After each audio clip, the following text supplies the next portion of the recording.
شروع اللہ کے نام سے جو بڑا مہربان نہایت رحم والا ہے۔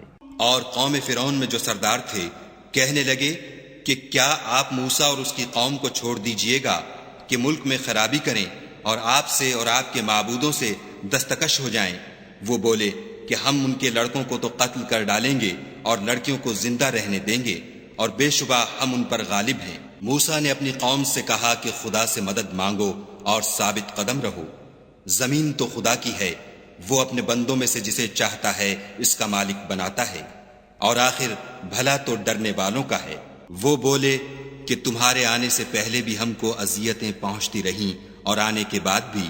موسیٰ نے کہا کہ قریب ہے کہ تمہارا پروردگار تمہارے دشمن کو ہلاک کر دے اور اس کی جگہ تمہیں زمین میں خلیفہ بنائے، پھر دیکھے کہ تم کیسے عمل کرتے ہو۔ اور ہم نے فرعونیوں کو قحطوں اور میووں کے نقصان میں پکڑا تاکہ نصیحت حاصل کریں، تو جب ان کو آسائش حاصل ہوتی تو کہتے کہ ہم اس کے مستحق ہیں، اور اگر سختی پہنچتی تو موسیٰ اور ان کے رفیقوں کی بدشگونی بتاتے۔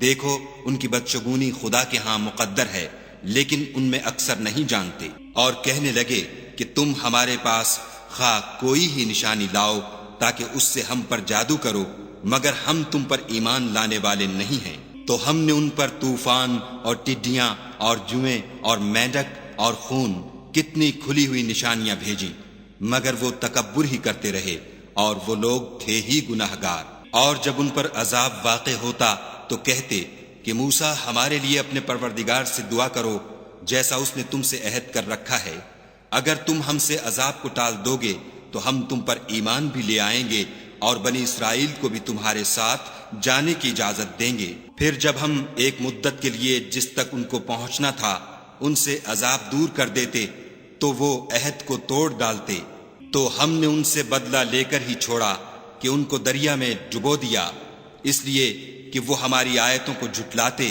اور ان سے بے پرواہی کرتے تھے۔ اور جو لوگ کمزور سمجھے جاتے تھے ان کو زمین شام کے مشرق و مغرب کا جس میں ہم نے برکت دی تھی وارث کر دیا۔ اور بنی اسرائیل کے بارے میں ان کے صبر کی وجہ سے تمہارے پروردگار کا وعدہ نیک پورا ہوا۔ اور فرعون اور قوم فرعون جو محل بناتے اور انگور کے باغ جو چھتریوں پر چڑھاتے تھے سب کو ہم نے تباہ کر دیا۔ اور ہم نے بنی اسرائیل کو دریا کے پار اتارا تو وہ ایسے لوگوں کے پاس جا پہنچے جو اپنے بتوں کی عبادت کے لیے بیٹھے رہتے تھے۔ بنی اسرائیل کہنے لگے کہ موسیٰ جیسے ان لوگوں کے معبود ہیں ہمارے لیے بھی ایک معبود بنا دو۔ موسیٰ نے کہا کہ تم بڑے ہی جاہل لوگ ہو، یہ لوگ جس شغل میں پھنسے ہوئے ہیں وہ برباد ہونے والا ہے، اور جو کام یہ کرتے ہیں سب بیہودہ ہیں۔ اور یہ بھی کہا کہ بھلا میں خدا کے سوا تمہارے لیے کوئی اور معبود تلاش کروں، حالانکہ اس نے تم کو تمام اہل عالم پر فضیلت بخشی ہے۔ اور ہمارے ان احسانوں کو یاد کرو جب ہم نے تم کو فرعونیوں کے ہاتھ سے نجات بخشی، وہ لوگ تم کو بڑا دکھ دیتے تھے، تمہارے بیٹوں کو تو قتل کر ڈالتے تھے اور بیٹیوں کو زندہ رہنے دیتے تھے، اور اس میں تمہارے پروردگار کی طرف سے سخت آزمائش تھی۔ اور ہم نے موسیٰ سے 30 رات کی میعاد مقرر کی اور 10 راتیں اور ملا کر اسے پورا چلہ کر دیا، تو اس کے پروردگار کی 40 رات کی میعاد پوری ہو گئی۔ اور موسیٰ نے اپنے بھائی ہارون سے کہا کہ میرے کوہ طور پر جانے کے بعد تم میری قوم میں میرے جانشین ہو، ان کی اصلاح کرتے رہنا اور شریروں کے رستے نہ چلنا۔ اور جب موسیٰ ہمارے مقرر کیے ہوئے وقت پر کوہ طور پر پہنچے اور ان کے پروردگار نے ان سے کلام کیا تو کہنے لگے کہ اے پروردگار مجھے جلوہ دکھا کہ میں تیرا دیدار بھی دیکھوں۔ پروردگار نے کہا کہ تم مجھے ہرگز نہ دیکھ سکو گے، ہاں پہاڑ کی طرف دیکھتے رہو، اگر یہ اپنی جگہ قائم رہا تو تم مجھ کو دیکھ سکو گے۔ جب ان کا پروردگار پہاڑ پر نمودار ہوا تو تجلی انوار ربانی نے اس کو ریزہ ریزہ کر دیا اور موسیٰ بے ہوش ہو کر گر پڑے۔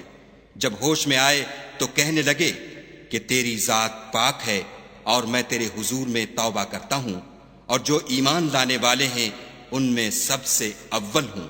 خدا نے فرمایا موسیٰ میں نے تم کو اپنے پیغام اور اپنے کلام سے لوگوں سے ممتاز کیا ہے، تو جو میں نے تم کو عطا کیا ہے اسے پکڑ رکھو اور میرا شکر بجا لاؤ۔ اور ہم نے تورات کی تختیوں میں ان کے لیے ہر قسم کی نصیحت اور ہر چیز کی تفصیل لکھ دی۔ پھر ارشاد فرمایا کہ اسے زور سے پکڑے رہو اور اپنی قوم سے بھی کہہ دو کہ ان باتوں کو جو اس میں مندرج ہیں اور بہت بہتر ہیں پکڑے رہیں۔ میں ان قریب تم کو نافرمان لوگوں کا گھر دکھاؤں گا۔ جو لوگ زمین میں ناحق غرور کرتے ہیں ان کو اپنی آیتوں سے پھیر دوں گا۔ اگر یہ سب نشانیاں بھی دیکھ لیں تب بھی ان پر ایمان نہ لائیں، اور اگر راستے کا رستہ دیکھیں تو اسے اپنا رستہ نہ بنائیں، اور اگر گمراہی کی راہ دیکھیں تو اسے رستہ بنا لیں۔ یہ اس لیے کہ انہوں نے ہماری آیات کو جھٹلایا اور ان سے غفلت کرتے رہے۔ اور جن لوگوں نے ہماری آیتوں اور آخرت کے آنے کو جھٹلایا ان کے اعمال ضائع ہو جائیں گے۔ یہ جیسے عمل کرتے ہیں ویسا ہی ان کو بدلہ ملے گا۔